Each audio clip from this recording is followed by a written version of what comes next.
Hello everyone, Shri Swami Samarth सगळ्यांना. कसे आहात सगळेजण? तर आज मी घरीचे बरं का. आज काही गेले नाही मी शेतामध्ये, कारण काल आमच्याकडे खूप पाऊस पडला. तर बाकी बाय गेलेले आहे 3-4 जणी. तीन चार जणांचं काम होतं, त्या गेलेले आहे मका कापायला.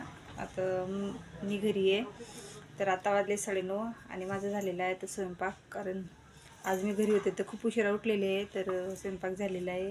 धुणं भांडे बाकी माझे अजून. पण अगोदर भूक लागलेली मला. आता मी जेवण करणार आहे.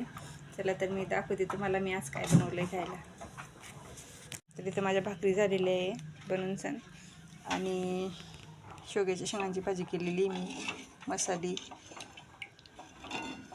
पापड पण बुजून घेतले, उडदाचे पापड.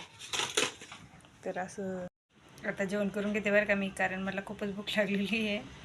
कारण मी शेतात जात होते, तर रोज 11 वाजता जेवत होते शेतामध्ये. तर आज घरी येतं, आज लवकर भूक लागून गेली, तर जेवण करून घेते. म्हटलं धुणं भांड्यानंतर करेल. तर अशी बनवली मी आज शेवग्याची शेंगांची भाजी.